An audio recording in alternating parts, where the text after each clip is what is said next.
दोस्तों, आज के इस विशेष वीडियो में हम आपके लिए कार्तिक मास की रमा एकादशी की पौराणिक कथा लेकर आए हैं। यह कथा न केवल एकादशी के महत्व को समझाती है, बल्कि जीवन के गहरे सत्यों और धार्मिक अनुष्ठानों के फल को भी उजागर करती है।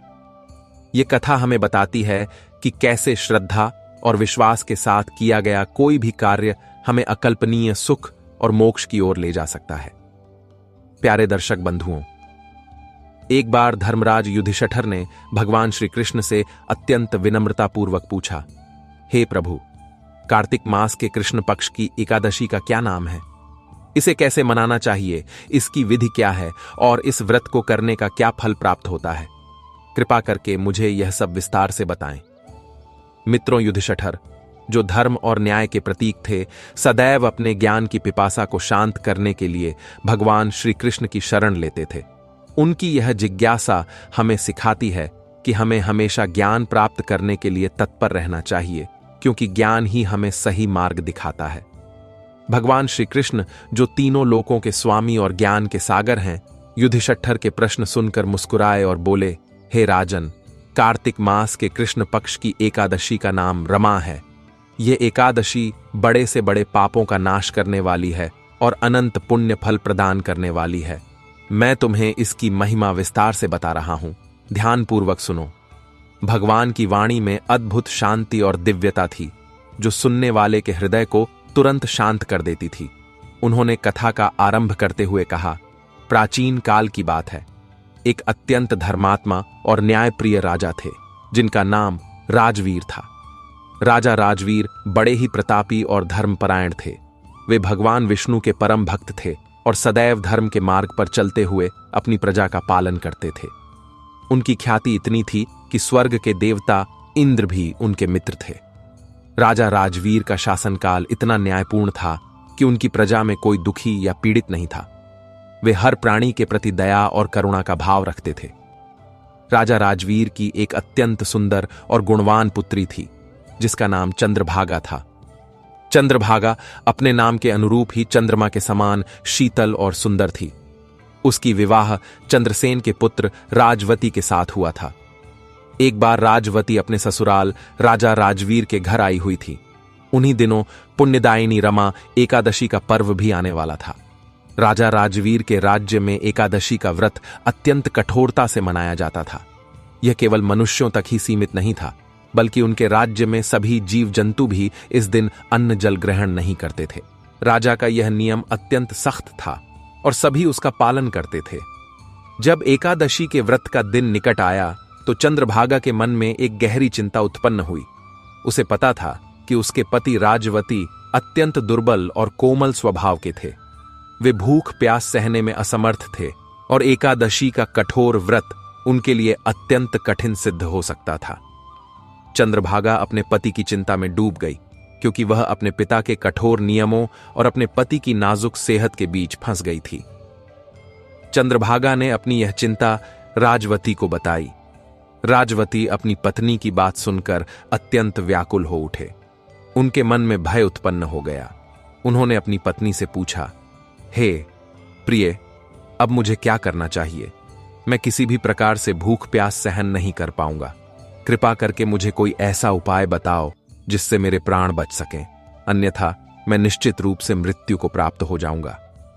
राजवती की आंखों में आंसू थे और उनका शरीर डर से कांप रहा था। चंद्रभागा ने अपने पति की व्यथा को समझते हुए कहा, हे मेरे स्वामी, मेरे पिता के राज्य में एकादशी के दिन कोई भी प्राणी अन्न ग्रहण नहीं करता। यहां तक कि पशु पक्षी भी अन्न और जल का सेवन नहीं कर सकते। फिर मनुष्यों की तो बात ही क्या। यदि आप भोजन करना चाहते हैं तो कृपया किसी अन्य स्थान पर चले जाएं, क्योंकि यदि आप यहां रुकेंगे तो आपको निश्चित रूप से व्रत रखना पड़ेगा और इसके कठोर नियमों का पालन करना पड़ेगा। चंद्रभागा की यह बात सुनकर राजवती और भी अधिक चिंतित हो गए, लेकिन उनके मन में धर्म का सम्मान भी था। राजवती ने अपनी पत्नी की बात सुनी और कुछ देर तक विचार किया। अंततः उन्होंने दृढ़ निश्चय कर लिया। उन्होंने कहा, मैं निश्चित रूप से व्रत रखूंगा। जो भाग्य में लिखा होगा वही होगा। यह सोचकर राजवती ने रमा एकादशी का व्रत आरंभ कर दिया। उन्होंने पूरे दिन अन्न जल का त्याग कर दिया। लेकिन जैसा कि चंद्रभागा ने सोचा था, राज्यवती का दुर्बल शरीर भूख और प्यास से अत्यंत व्याकुल होने लगा। दिन ढलते ढलते उनकी शक्ति क्षीण हो गई और वे बहुत कमजोर महसूस करने लगे। जब सूर्यास्त हुआ और रात को जागरण का समय आया तो वह समय राजवती के लिए अत्यंत कष्टदायक सिद्ध हुआ। रात भर वे भूख और प्यास से तड़पते रहे। उनका शरीर शिथिल पड़ता गया और धीरे धीरे उनकी चेतना भी लुप्त होने लगी। भोर होते होते राजवती ने अपने प्राण त्याग दिए। उनके प्राण शरीर से निकल गए, लेकिन एकादशी व्रत के प्रभाव से उनका शरीर शांत और दिव्य लग रहा था। राजवती की मृत्यु के बाद चंद्रभागा अपने पिता के घर में ही रहती रही। वह अपने पति की मृत्यु से दुखी थी, लेकिन उसे विश्वास था कि उसके पति को एकादशी व्रत के पुण्य फल अवश्य प्राप्त होंगे। इधर रमा एकादशी के व्रत के प्रभाव से राजवती को मृत्यु के उपरांत एक अत्यंत सुंदर और वैभवशाली देवपुर प्राप्त हुआ। यह देवपुर मंदराचल पर्वत पर स्थित था, जो स्वर्ग के समान था।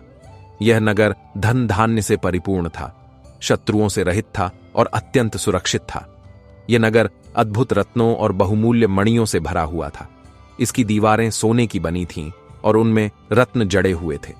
नगर के हर कोने से दिव्य सुगंध आ रही थी और वहां दिव्य संगीत बज रहा था। राजवती उस देवपुर के राजा बन गए और वहां अत्यंत सुखपूर्वक रहने लगे। एक बार राजा राजवीर नगर में रहने वाले सोम शर्मा नामक एक ब्राह्मण तीर्थ यात्रा पर निकले। घूमते घूमते वे मंदराचल पर्वत पर स्थित राजवती के उस देवपुर में जा पहुंचे। सोम शर्मा ने उस नगर की भव्यता और दिव्यता देखकर आश्चर्यचकित रह गए। जब वे नगर में घूम रहे थे तो उन्होंने राजवती को देखा और तुरंत उन्हें पहचान लिया। राजवती भी सोम शर्मा को पहचान गए, क्योंकि वे राजवीर के राज्य के निवासी थे। राजवती तुरंत ब्राह्मण के पास आए और उन्हें आदरपूर्वक प्रणाम किया।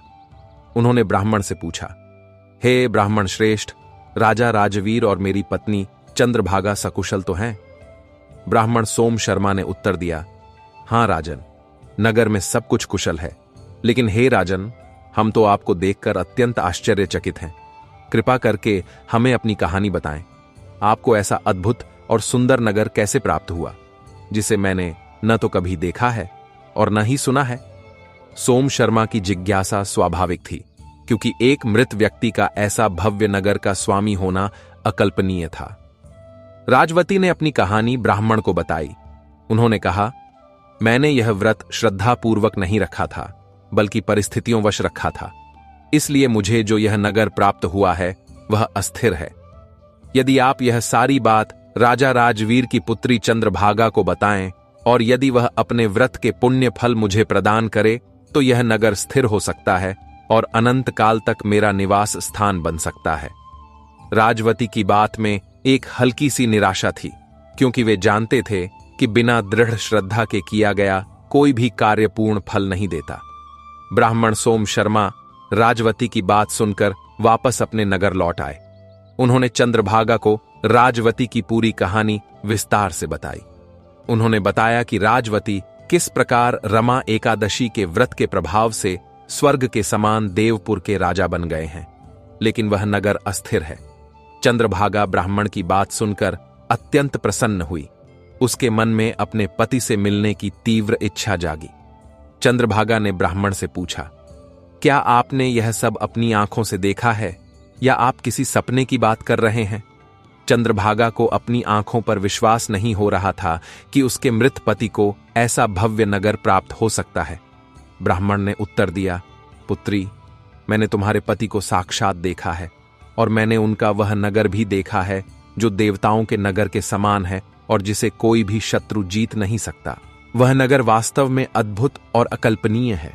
चंद्रभागा ने कहा, कृपा करके मुझे वहां ले चलिए, मुझे अपने पति को देखने की तीव्र अभिलाषा है। चंद्रभागा के मन में अपने पति से मिलने की उत्कंठा इतनी तीव्र थी कि वह एक पल भी इंतजार नहीं कर सकती थी। तब ब्राह्मण सोम शर्मा चंद्रभागा को साथ लेकर मंदराचल पर्वत के निकट स्थित वामदेव मुनि के आश्रम में पहुंचे।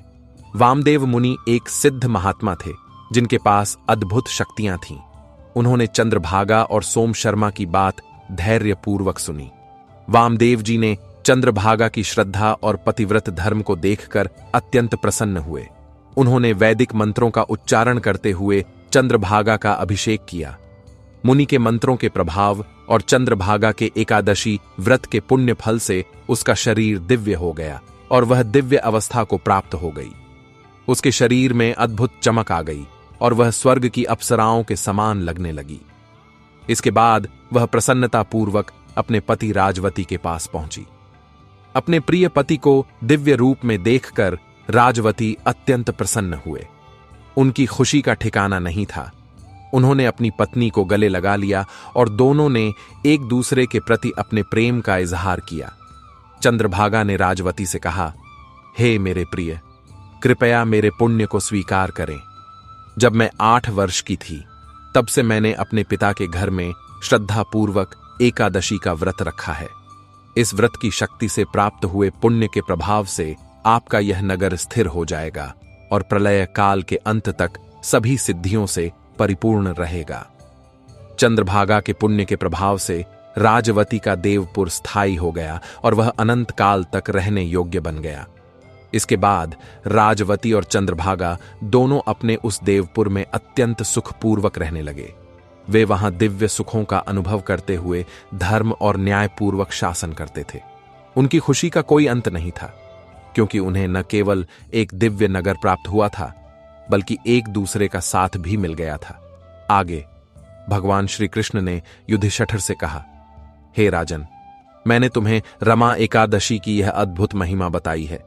जो व्यक्ति इस व्रत को श्रद्धा और विश्वास के साथ रखता है, उसके ब्रह्महत्या जैसे बड़े से बड़े पाप भी नष्ट हो जाते हैं। यह व्रत हमें पापों से मुक्ति दिलाकर पुण्य प्रदान करता है। जो व्यक्ति इस महिमा को पढ़ता है या सुनता है, वह भी सभी पापों से मुक्त हो जाता है और अंत में विष्णु लोक को प्राप्त करता है। भगवान श्री कृष्ण की वाणी में अगाध ज्ञान था, जो सुनने वाले के हृदय को शांति प्रदान करता था। यह कथा हमें सिखाती है कि श्रद्धा और विश्वास के साथ किया गया कोई भी धार्मिक कार्य व्यर्थ नहीं जाता। राजवती ने भले ही व्रत बिना पूर्ण श्रद्धा के रखा हो, लेकिन एकादशी के नियमों का पालन करने मात्र से ही उसे इतना बड़ा पुण्य प्राप्त हुआ। वहीं चंद्रभागा की अटूट श्रद्धा और पतिव्रत धर्म ने उसके पति के अस्थिर देवपुर को स्थिर कर दिया। यह दर्शाता है कि हमारे कर्मों का फल हमें अवश्य मिलता है और श्रद्धा उसमें एक महत्वपूर्ण भूमिका निभाती है, और जीवन में आने वाली कठिनाइयों का सामना धैर्य और धर्म के साथ करना चाहिए।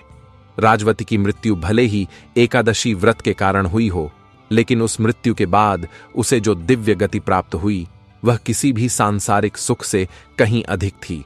यह हमें बताता है कि जीवन में कभी कभी हमें त्याग और बलिदान भी करना पड़ता है, जिसके बदले में हमें कुछ बेहतर प्राप्त होता है।